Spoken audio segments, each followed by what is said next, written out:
Good morning everyone, this is Dr. Romana Mirte and today we are continuing with the session of methods of conservation of soil erosion.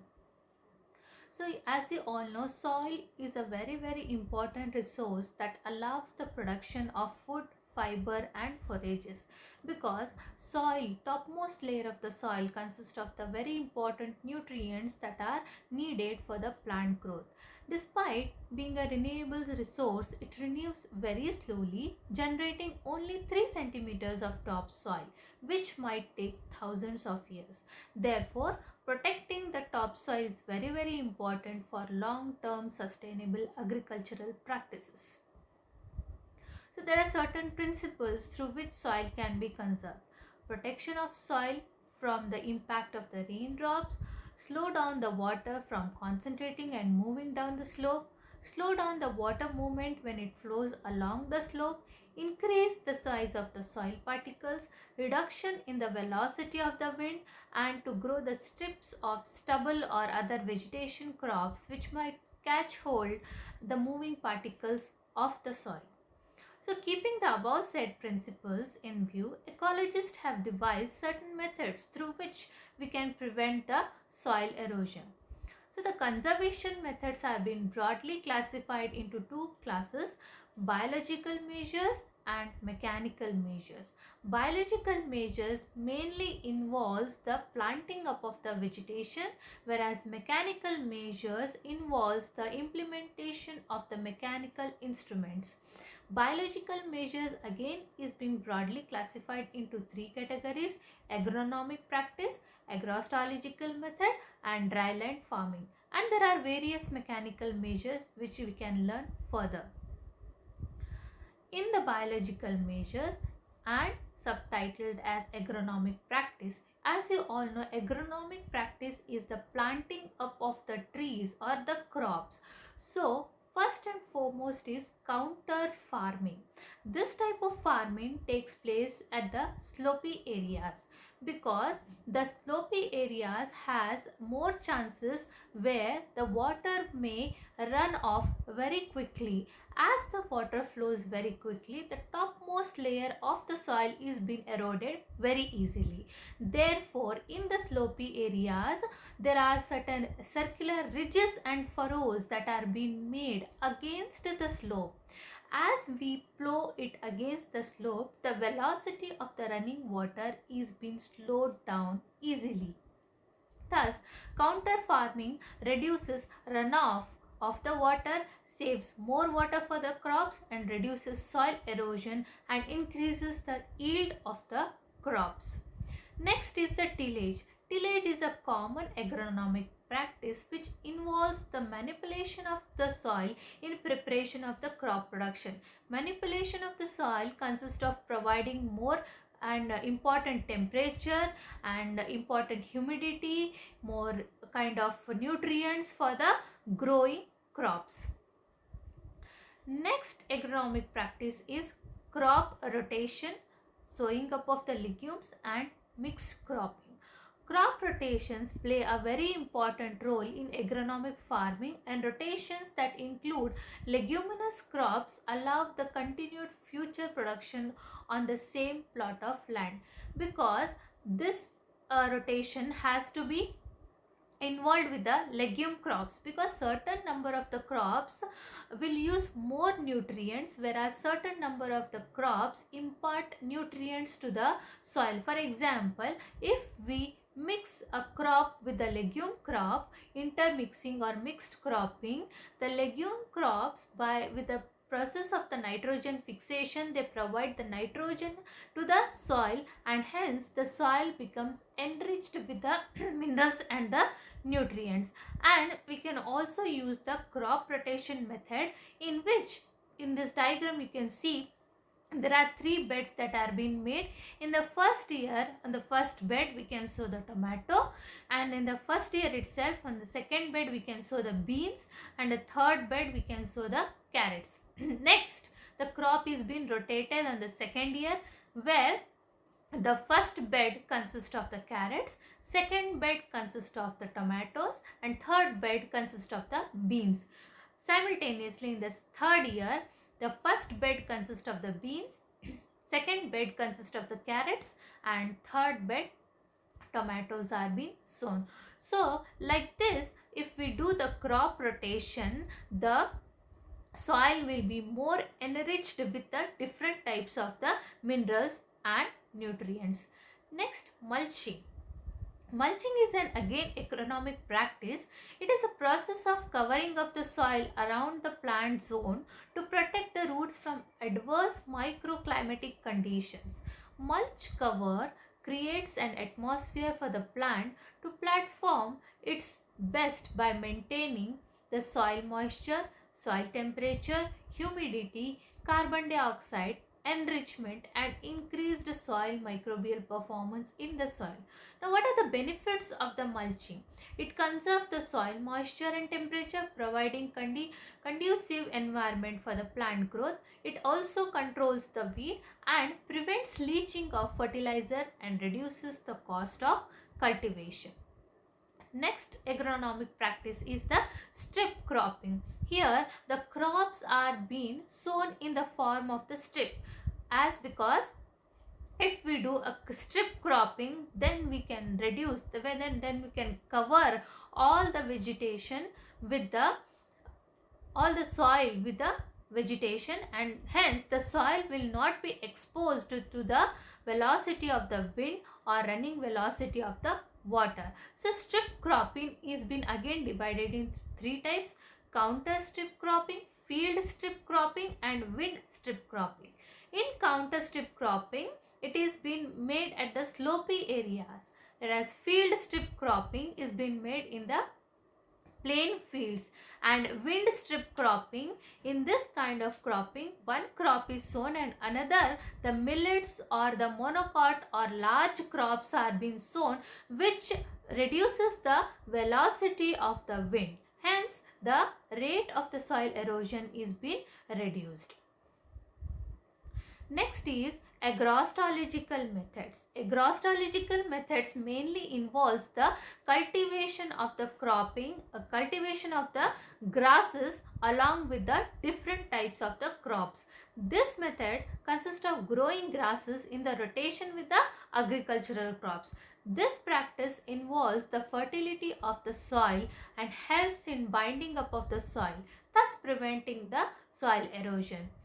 Legumes improve the fertility of the soil, the quality of the grain, and increase the volume of the crops. So it has been scientifically proven that meadow grasses increase soil organic matter by about 0.1% per year. Next is retiring up of the land. It is possible to grow grasses in all those areas where soil erosion has resulted in the removal of upper layer of the soil. So when there is a barren land, we can sow different types of grasses so that that barren land which has lost all its nutrients can again be regained. If a vegetation is being covered on that barren land, it is possibility that it can regain all kinds of nutrients. Hence the soil, hence that particular area or particular barren land will be again ready for the agricultural purpose. Next is afforestation and reforestation process. Reforestation is foresting or cropping up of the different types of the trees where the area which is been earlier been burnt, and that area should again be occupied by different types of trees. And afforestation is a process wherein sowing up of the different types of trees is being done on a barren land. Dry land farming. This type of farming is done in the areas where rainfall is very less or minimum amount of water is present. So we cannot leave the land in a open space, because if we leave that particular land, there are chances that due to high velocity of the wind, the top layer of the soil has to be, or it will be eroded. Therefore, covering up of the land in the dry conditions or in the in the maximum temperature and where the minimum water is present, cultivating that particular land, we call it as a dry land farming. Next is the mechanical measures. The mechanical practice of soil conservation include various engineering techniques and structures which are adapted to supplement the biological methods when the latter alone are not sufficiently effective. These practices aim to the following objectives. First is to reduce the velocity of runoff water and to retain it from long period so as to allow maximum water to be absorbed and held in the soil. Next is to divide a long slope into several small parts so as to reduce the velocity of runoff water to the minimum. And third is protecting against erosion by wind and water. So, the first mechanical measure is basin listing. In this method, a number of small basins or water reservoirs are made along the counter by means of an implement, we call it as basin lister. Basins collect and retain rainwater for long period and also catch and stabilize downwardly moving soils of the slope. Next is a process, we call it as a pan breaking. With the help of an instrument called pan breaker, the hard part or the top layer of the soil which has become hardened, which is not arable for the sowing, we can split that hard soil particles into small soil particles with the help of a pan breaker. As you can see in this diagram, this is a pan breaker which breaks the top hard layer of the soil and makes it more arable for the cultivation. Next is the subsoiling. This method is similar to that of the pan breaking. In this method, hard subsoil is broken deeply by means of an implement called as subsoilers. This process promotes absorption of rainwater in the soil and makes the soil more loose and fit to allow the luxuriant growth of the vegetation. Next is a counter terracing. Here in this picture, you can see that the lowermost terrace is formed first and compacted thoroughly. In the sense, we can make the counters, we can make the slope, we can make the terraces against the slope. So, in the first step, the lowermost terrace is formed, and in the next step, the topsoil from the area of the next higher terrace is removed and distributed evenly all over the lower terraces. And in the third step, the second terrace which is formed and compacted, then covered with the topsoil from the area of the third terrace. So like this, there are various terraces that are being made against the slope. As the work progresses up the slope, each newly formed and compacted terrace is covered with topsoil taken from the slope immediately above, and grass is planted along the rise of all terraces. Next is counter trenching. This method involves making up of a series of deep pits, we call it as trenches, along the slope at a convenient distance. The soil excavated from the trenches is deposited along the lower edge in the form of a punt, and on the ridges trees are being sown. So when these trenches are made, they reduce the runoff water, and when the trees are being sown or planted near the bunds, they reduce the velocity of the wind.